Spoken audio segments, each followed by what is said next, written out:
Am I dramatic? Yes. Do I want to rant? Yes. Do I have many negative thoughts about this book? Yes.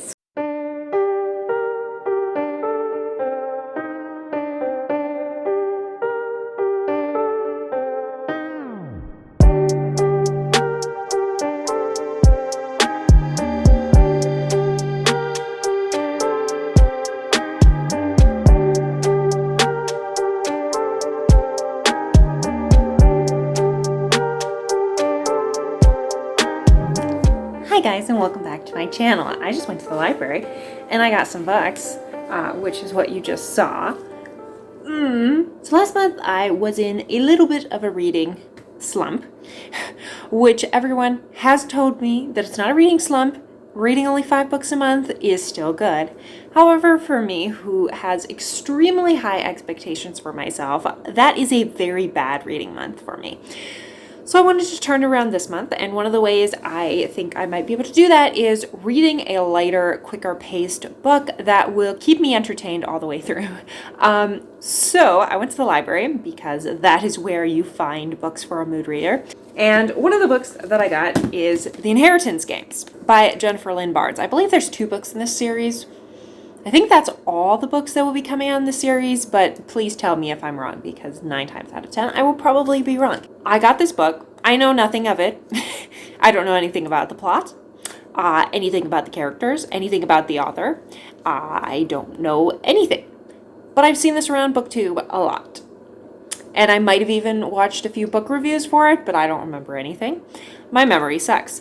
However, I've found that being able to talk about books on my channel, in my monthly wrap-ups or in my book reviews, helps me to remember the book better. So I thought, what better idea but to not only do a book review, but more like a vlog. So take you along in my thoughts of this book as I read it. So that's what we're going to do today. I'll probably give away spoilers, so warning for that. But I would tell you when I get into spoilers.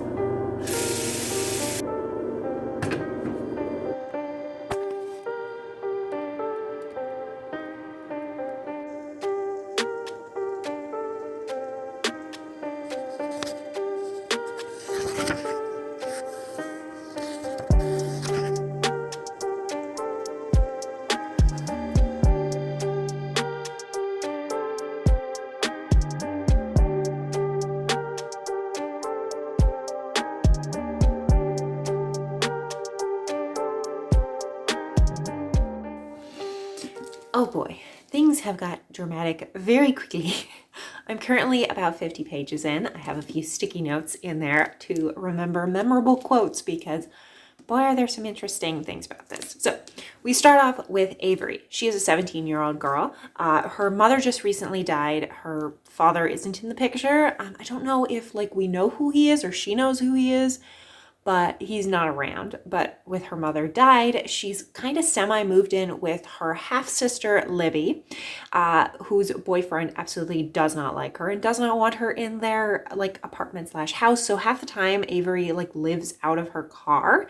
And she is introduced, the first scene, she is playing chess. So we get the sense that she is a highly intelligent person and able to strategize very well.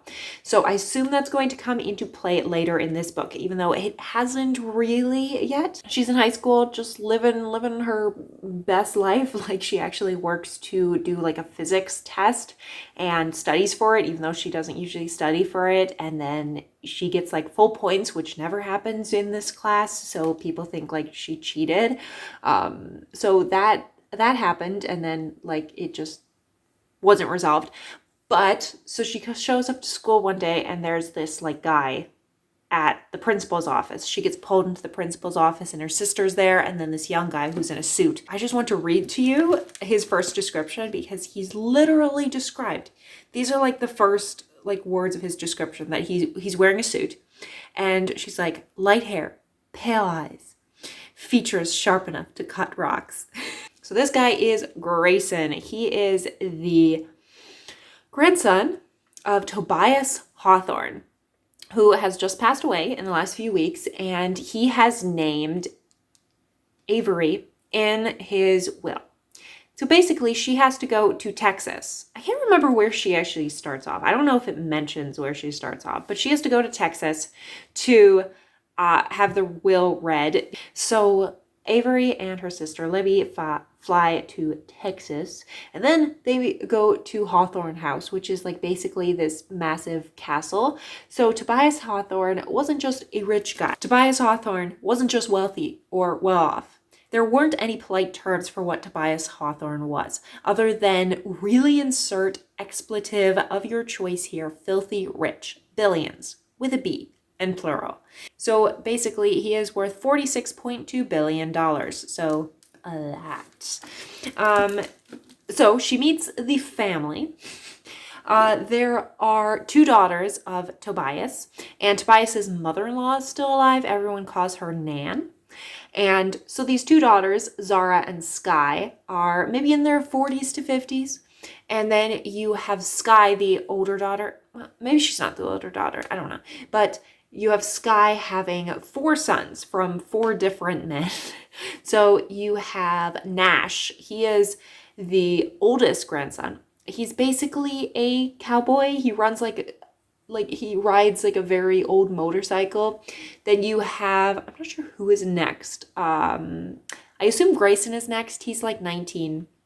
He's like super business-like, and he is the quintessential bad rich boy. Like he clicks all the boxes. He's arrogant, rich, handsome, condescending, toxic. Like he's got everything. And I really can't stand him so far, and I really hope he's not the main love interest because I really dislike him. And then you have Jameson, the 3rd grandson. When he is introduced, like she describes him as like how hot he is. So clearly all these grandsons are incredibly attractive. I get it. Like, is this like a reverse harem? Like, what's going on here? And then you have finally Alexander, who is the baby of the family. He is the youngest grandson.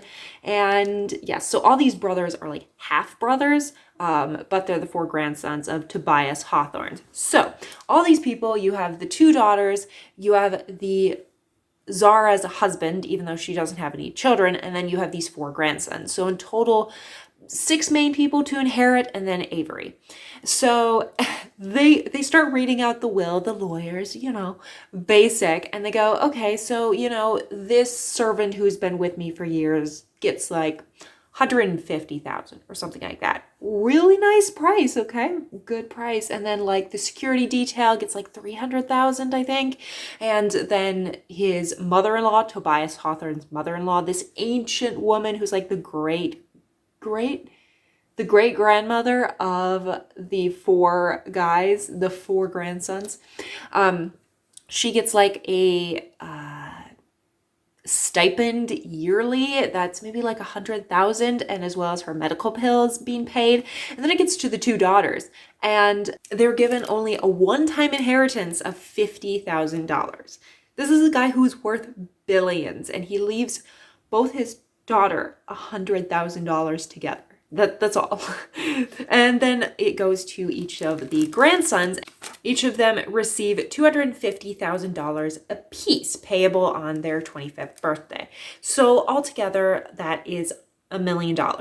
So Avery's just sitting there doing the math, and she's like, yeah, but in total, like including all the servants he gave money to his children and his grandchildren and his mother-in-law, under $2 million for a guy who is worth like $46 billion.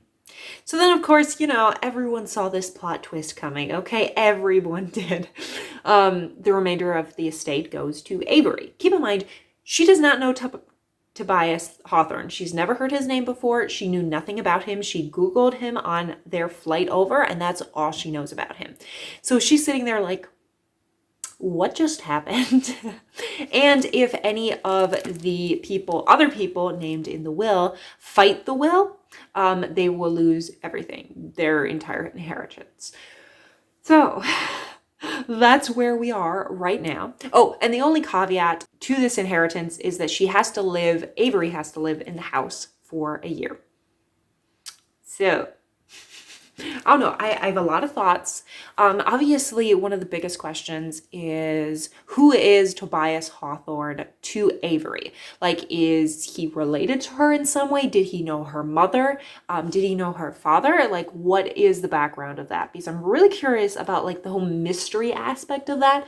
My like red flags that are concerning me just a little bit reading this book are like these four hot grandsons that may or may not be love interests to Avery. Like, I really dislike love triangles in general, and I can see a love triangle popping up between Grayson, Avery, and Jameson, another one of the grandsons, so I'm a little bit concerned about that, especially since there's also these other two sons, and I'm like, I really hope it's not like a reverse harem type thing, because I'm totally not into that. Grayson, I have described as being absolutely horrible, even though he's the quintessential rich bad boy.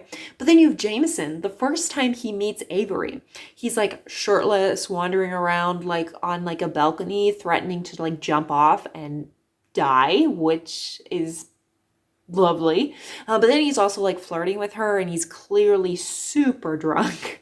And I'm like, okay, so are these the two main love interests? Because so far I'm really not liking either of them. So yeah, the romance I might not be a fan of, but I'm really intrigued by the mystery of like what is going on, what will happen. I'm only 50 pages in and already I have so many thoughts.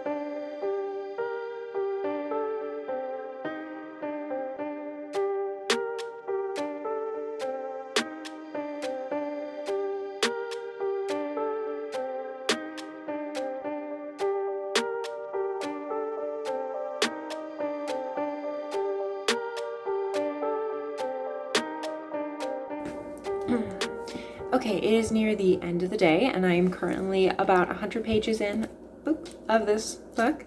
I am enjoying it, but it's, I don't know. There's something off about it, and I can't put my finger on it. Sometimes when I'm just reading a book, my instinct says something's wrong with this book, but I can't tell. There's this friend of Avery's, Maxine, that she texts and talks to, and she's like her best friend, but so far the character has been extremely pointless, so I'm not sure if like Max is going to become an important character, but right now I'm like, she's a throwaway character. I don't like her. We're learning a lot more about these four boys, Nash, Grayson, Jameson, and Xander, and that is their age amounts. So like Nash is in his mid-20s. He used to be engaged to the daughter of the lawyer that's actually in charge of Avery's case, or Tobias Hawthorne's case. So that's fun. He's like a free spirit. Then you have Grayson. We haven't learned anything more about him. I mean, obviously he thinks Avery is a conniving, evil person. But then you have Jameson. He's a very interesting character. He's very intelligent, but he's got like a very snarky, sarcastic sense of humor, like a very doom and gloom type sense of humor. And he's also just plain depressed. I don't know. And then Xander is smart, but also, I don't know. It's hard to describe it. He seems the lightest of all the members. So far, they're definitely playing up the romance of Grayson and then Jameson. So Avery is kind of, I mean, it hasn't become like a love triangle, but I see it going to become a love triangle. Nash, there hasn't been any like romantic descriptions and things like that when it comes to Nash and Avery, so that's a good thing. And then with Xander, I can see that it's more of like a friendship developing with them. Again, there's no like strong romance. I'm also getting very strong Princess Diary vibes from this, because, you know, she discovers she's an heiress, or, you know, princess, and she finds that she has this massive castle, but she needs to like go to school. Like, she starts attending this very posh boarding school, high school. You know, she has this whole suite that she has in the house, the Hawthorne house. It's very reminiscent of Princess Diaries with Mia Thermopolis. And it's not quite as bad as Princess Diaries, but what I disliked, one thing I disliked about Princess Diaries is that it was like this girl's fantasy to like be a princess and have this wealth. And I feel like this is playing into that just a little bit. You know, she's got this beautiful house suddenly and all these like handsome guys around her. And it is in a sense like a very fantasy, like girl fantasy book. And I'm not liking that vibe.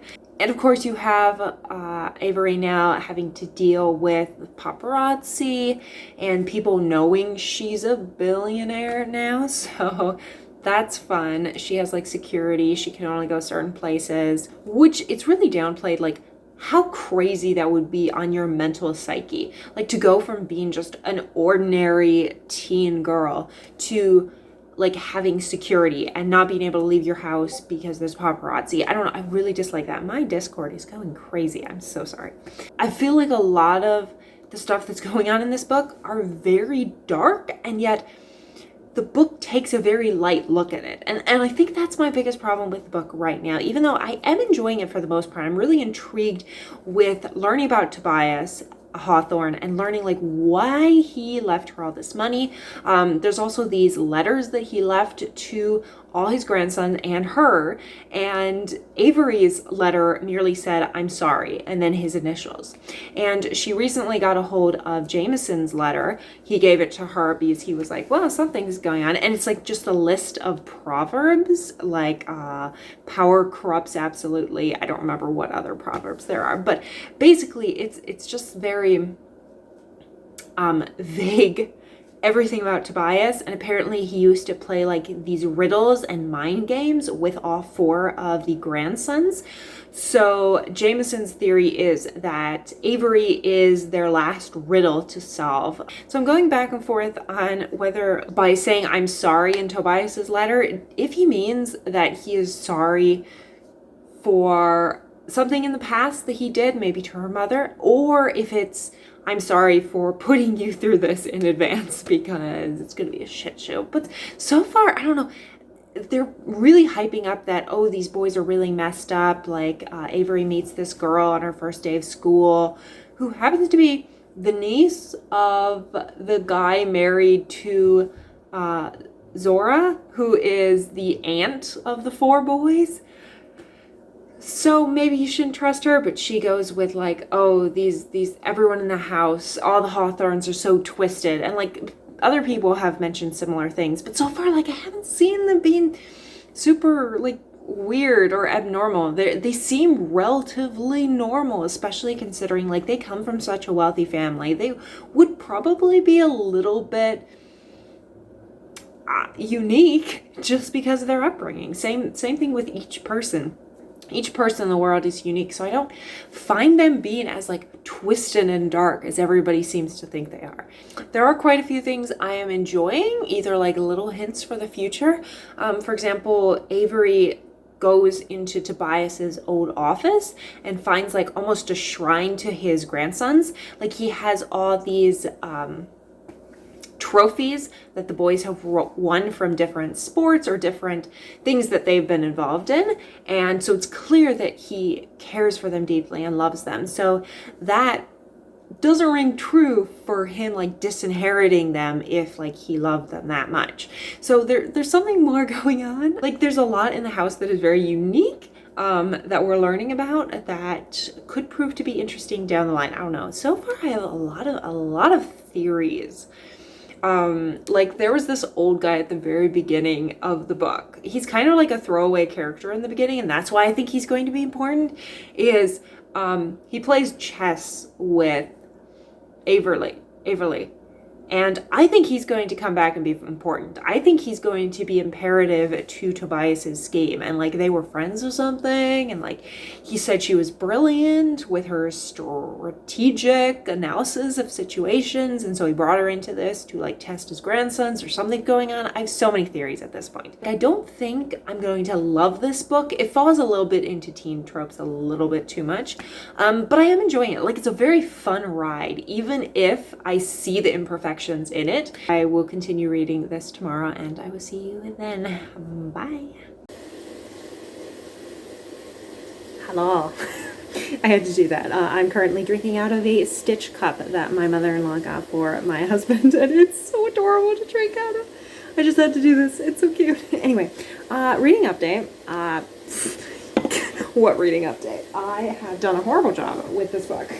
So, I am currently 170 pages into it. It is like 4 days since I talked to you. Also, if you hear loud sounds in the background, it is because I'm doing my laundry right now, so it's kind of loud. So Avery has been going to school. She's been spending more time with the two boys, especially Jameson. Not so much Grayson.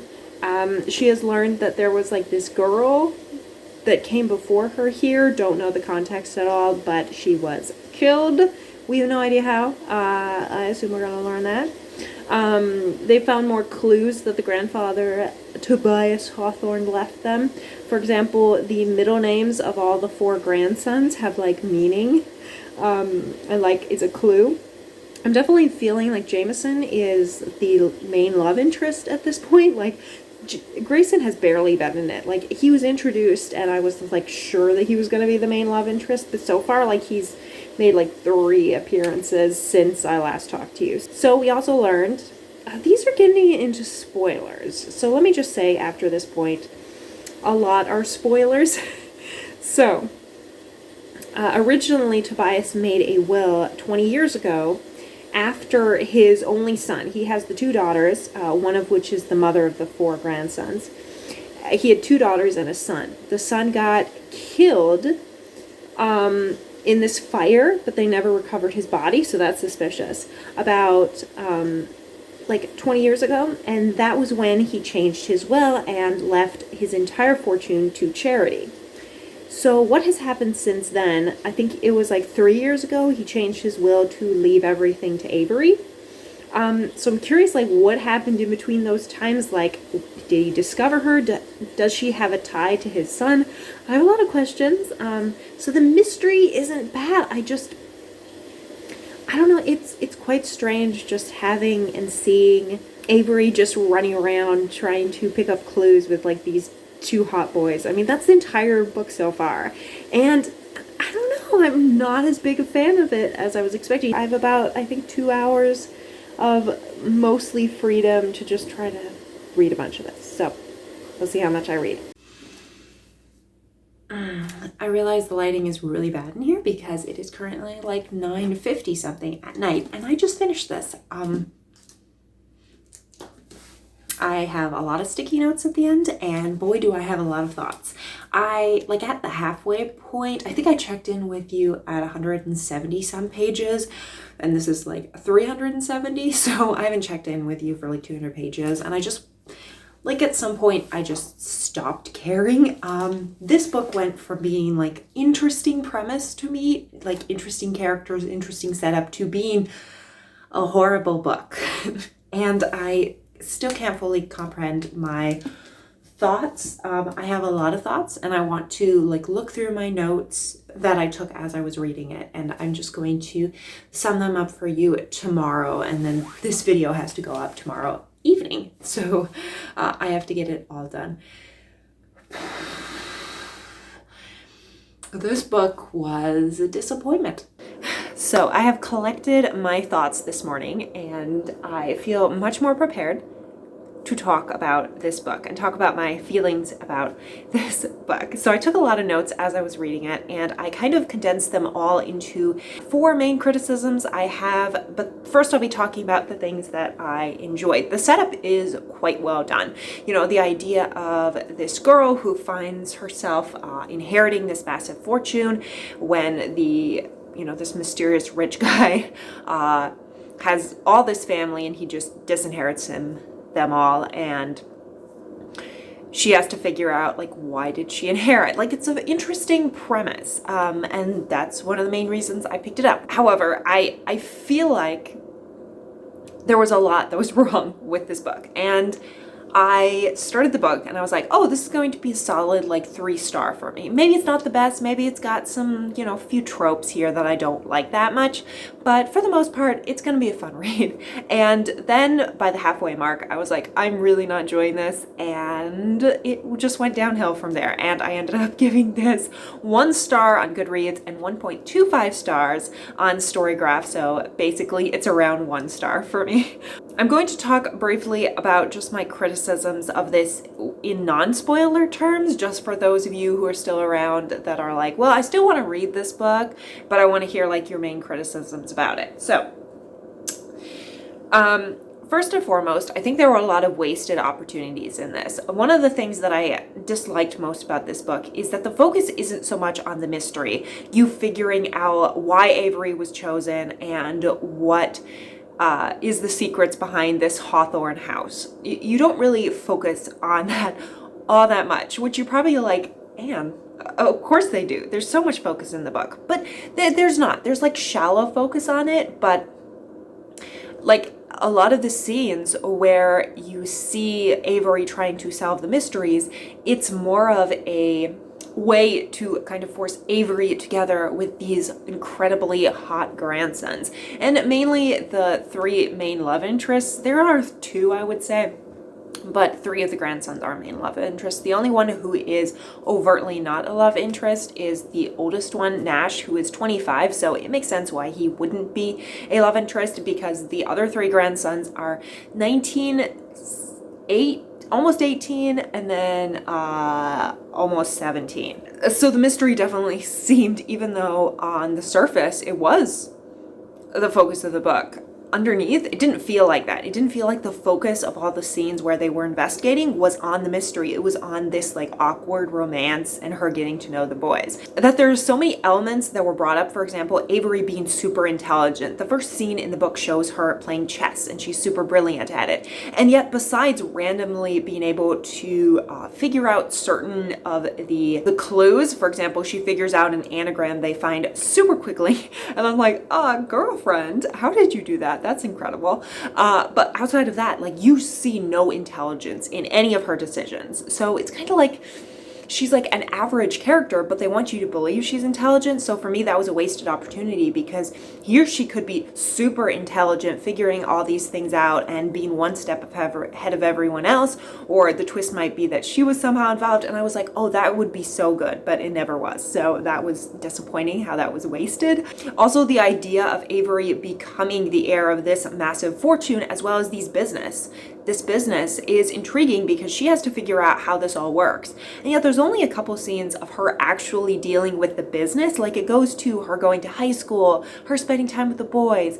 That's about it. There's no like the elements of this massive burden on her. The only thing she really has to deal with is the paparazzi following her around, which, I mean, sure, yeah, I guess that would be an issue if you were like a celebrity businesswoman, but it's not really an issue. Like, there's so many decisions that businessmen make every day. The only scene where she actually spent some time learning about the business, it just had her with Grayson having a romantic scene, and then they flip forward to like, oh yeah, and then they did this together and did research, and you know, that's it, blah blah blah. I'm like, well, I wanted a little bit more detail of that, because that's a lot for like a 17-year-old girl to be thrust into. The next issue I have is with all the plot twists. I'll get into this more in the spoiler section, but there were just way too many plot twists. And see my problem with plot twists, I love plot twists, and an effective and rare plot twist is brilliant, especially in a mystery novel. However, when all you have is plot twists, it makes each plot twist feel not as effective, because it's just like, oh yeah, it's just like the 30th plot twist. Okay, that's fine. You know, I'll just wait around for the next plot twist in like the next 10, 20 pages. And that's what I felt like by the end of this book, is there were too many plot twists. The next big issue I have with the book is there's a lot of things that don't add up. The thing is, like, you're supposed to be like super impressed by these mind games and these clues that Avery's trying to figure out and follow that Tobias Hawthorne left her, this wealthy guy that left her all this money. And you are told like, oh, you have to be able to like notice everything and never trust anybody and all these things. But the reality is, it's kind of simple. And if you actually do look into the clues and the mystery and like try to read things, you'll realize just how many elements just fall apart. For example, this is probably not a spoiler, but this book is set in Texas most of the time. That's where the Hawthorne house is. The problem is that you never get a sense of that we're actually in Texas. You know, they drink tea all the time, and I'm like, this is a very British thing. The only element that I saw that this was like an overt reference to Texas, which is a very shallow reference, is that there's an armory, and they make the joke that, oh, all the boys learned how to shoot a gun because, you know, it's Texas and everyone owns guns. And I'm like, yeah, that's dramatization, obviously. And, you know, it's kind of a joke poking fun at Texas, but that's not really Texas. You know, Texas is a lot more complex than that. And I just thought that they boiled it down to, oh, let's set it in Texas. That's fine. And without knowing anything about Texas, you don't get a sense that it's actually set in Texas. I mean, it feels just as much that it's an old castle in Britain. Like, it definitely feels like an old fortune family to me, you know, with the secret passageways and things like that. I just never felt that it was like set in Texas. So there's certain things that if you actually think about, the story makes no sense. Similarly, when Avery starts to attend school, she meets a couple characters that are relevant to the plot, but they are directly linked to the Hawthorne family. So she never meets anyone at the school that isn't directly linked to the Hawthorne family. And that doesn't make sense to me because, yes, it's a prestigious school. Yes, the Hawthorne grandsons attend there, but that doesn't mean that they are everything to the school. You know, there's a lot of different students, and it didn't make sense that the only two students Avery ever talks to the entire time she's at school are students that are important to the Hawthorne family, that are somehow related to them. And I just didn't buy it because, you know, what about the teachers? What about random other students? It just didn't make sense for her to only talk to, you know, these two that happen to be connected to the Hawthorne family. So there's just a lot of things that you have to suspend your disbelief. And in a mystery, for me, I don't suspend my disbelief because you can't. In fantasy, you can suspend your disbelief a lot more. But in a mystery setting, you have to not be able to suspend your disbelief. You have to think that this is realistic mystery, realistic setting, realistic characters, because if you don't, the whole mystery falls apart. And finally, my last criticism, it was just too teen tropey. It had so many ridiculous tropes in it that really brought down the plot for me. You know, oh, Avery, poor Avery is stuck in a house with 4 incredibly hot guys. What is she going to do? Grayson hits all the check boxes of being an arrogant male lead, even though in the end he makes a decision that the one decision of any character in the book, I was like, dude, I'm impressed by this. But I'm sure it's all going to crumble down in the next book, so I'm not putting much credence on it. And then, of course, you have the love triangle. You could say love square because I would say Xander is also a love interest to Avery, but it's not like overt. I need to get to some of the spoilers because I have been ranting for like 10 minutes now plus. And this video is going to be very long because I need to edit this video and put it up by tonight. So let's hurry with that. All right, let's go back to wasted opportunities. So I talked a little bit about some of the stuff like how Avery's super intelligence is kind of just ignored for the book, but then you also have the main question of the book is why Avery? Why was she chosen by this wealthy man to inherit his wealth? And the ending is very bad. Avery's name is basically an anagram of a very risky gamble. That's, you know, if you rearrange those words, it makes her name. And I can't remember her name. I don't care. But the point is, it's just like, so she was chosen because one, she shared a birthday with the death date of Emily, who I'll get to in a minute.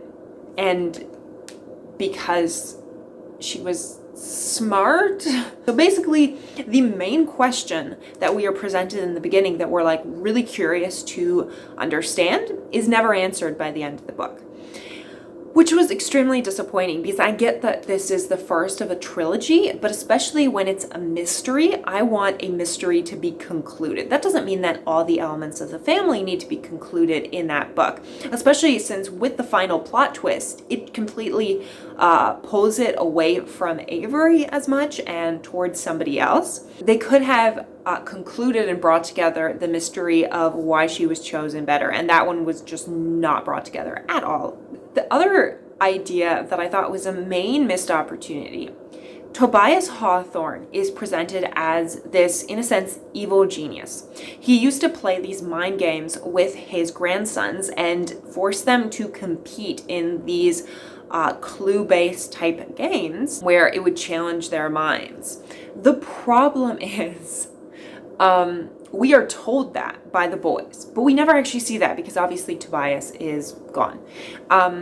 And all the plots and clues that are left for Avery and the boys to solve after Tobias's death do not seem that dark and twisted. You know, they're light clues to find around the house. And so we're told that Tobias was a super twisted individual, but actually he seems like a great person. Like, we never see him doing anything bad because obviously he's dead. We're just told that, oh yeah, he was bad. But from all his actions, I don't get that. And I think it was a wasted opportunity that either you could say, oh, this was a deeply misunderstood individual and people thought he was twisted, but all he really cared about was his family and loved his family. And that's touched on slightly, and I saw hints of it, but it wasn't said ever overtly. So I wasn't sure if that's what the author was going for. Or you could have gone with, this is a super twisted individual. He's a very bad man. And the book never went either direction. So I was kind of disappointed that it was a wasted opportunity to explore different sides. Now let's get to the plot twists. This book felt like a soap opera.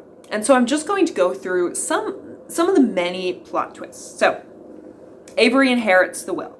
But wait, she needs to spend a year living in the house with, 4 incredibly hot guys, of course. But wait, there's clues left behind. But wait, she's not important.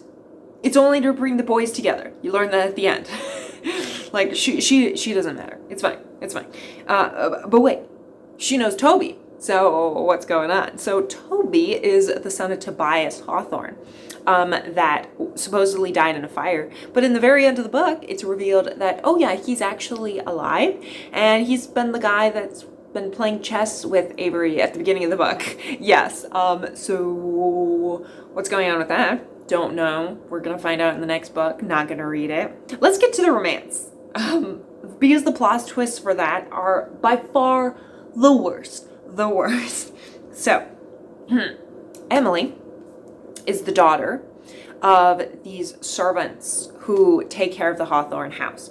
Her and Rebecca, there's 2 sisters. Rebecca, Avery meets in school. She's one of the 2 young ladies Avery meets in school. And then Emily had died the previous year. So, Emily was dating Grayson and Jameson at the same time. Turns out she's super manipulative and she died of heart failure. That's nice. She had like a congenital heart defect. But then both Grayson and Jameson at different points in the novel claim to have killed her. Even though no, they didn't. They just like watched her die or didn't do enough to stop her from dying because she jumped off a cliff into the ocean and it ended up being too much for her heart. So her heart gave out. But you have that being the end of like 2 separate chapters, like 50 pages apart, and just to be a plot twist that like, oh no, not a plot twist. Doesn't actually matter. It's a fake plot twist. Then you have Jason was dating this lawyer who works for Avery now. But then you also have him possibly liking Libby, who is Avery's sister, who comes with her there. Then you also have this maid that he like rescued, also being like a plot twist of like, oh yeah, she actually cares about him. And when when she sees him leaving Libby's room, she's super offended. But then nothing ever comes to it, so it's fine, I'm sure. And then Xander pretended to date Thea. Thea is the stepdaughter of the boy's aunt. She's the daughter of the husband of their aunt, which is nice. But he was, at first it's like, oh, Xander was dating Thea, big plot twist. But then no, Thea was actually lesbian and was dating Rebecca, but they wanted to cover and like not have Emily find out about it. So Xander fake pretended to date Thea, so it looked like she was dating. So that all happened. And then you're like, oh, Avery seems to like Grayson and Jameson equally. Like, she's completely stupid when it comes to liking them. She's just like, oh, they're so hot, but they're so bad. They're bad boys. It's just like, I wanted to strangle her. And like at 2 different times in the book, she just goes up to one of them and like kisses them. And she tries to do it with Grayson, and Grayson like pushes her back and is like, you know what? I know that Jameson likes you. I'm not going to do this, which is the only redeeming quality he had in the entire book. So super proud of him for that. And of course, Jameson kisses her, and then they have a fight afterwards, because that's what you do in teen dramas. You can't have a healthy, mentally stable kiss. No, you have to have angst, teen angst. Then you also have Libby, Avery's sister, having a ex-boyfriend, crazy ex-boyfriend, who she has to deal with and who tries to assassinate Avery because he's working for the mother of the boys who wants to get rid of her. So then Rebecca tells everyone that Avery and Jameson kissed, because of course she did. And then there's so many different twists. Like, Xander knew almost everything about his grandfather's plan to bring Grayson and Jameson to work together. That's a plot twist at the end that made no sense. And then Jameson makes the point early on in the book that, oh, this is a competition that all the boys have to like work for their own side, and there's only one winner. But in the end, spoilers, the grandfather wanted them to all have to work together in order to get through this. And they just do, because they do, and they work together. I'm very confused about the relationship between the brothers, because on one hand, they seem to have a pretty good, healthy relationship. But on the other hand, we're told that they have a horrible relationship and that they can never work together. But we see them like working and talking through the entire book. So it doesn't really make sense, the two sides. But so plot twists, too many plot twists. That's my point. I've been going on for too long. All right, other things that don't add up. I've gotten all over the place with this, but Max is such a pointless character. Max is Avery's friend back home, and they have a whole drama with them. I'm not going to get into it, but the whole point is her character did not need to exist. Added no point to any of the main plot, any of the main characters. Avery didn't especially grow because of that. Nothing happened. It was pointless. Pointless. And then Avery in the beginning specifically says, I don't really want this money. I'm not interested in it, but okay, I'll go along with what everyone's saying, because she does not make her own actions through 90% of the book. She has like 2 scenes where she actually makes any action herself.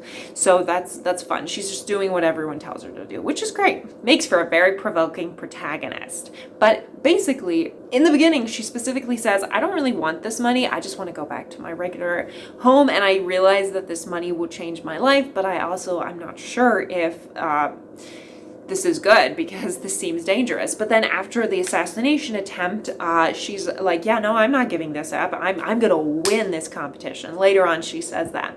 And I'm just like, well, okay, but what changed? Why did you change suddenly from like, oh, I don't want to be here, but I guess while I'm here, I'll look into some clues, to I'm going to win this. I'm determined to like stay here and make this work. Like it just makes no sense, that shift in her character. I actually wrote this for being a mystery. Most of the mystery parts include Avery being stuck with either Grayson or more likely Jameson as they search for a clue, but just talk about random things and get closer. Like, the mystery is an excuse for romance. And yes. And that just didn't add up for me, because if you wanted to have a interesting mystery, that sounds great. If you wanted to have a romance, do not disguise it as like more of a mystery when it's overtly a romance.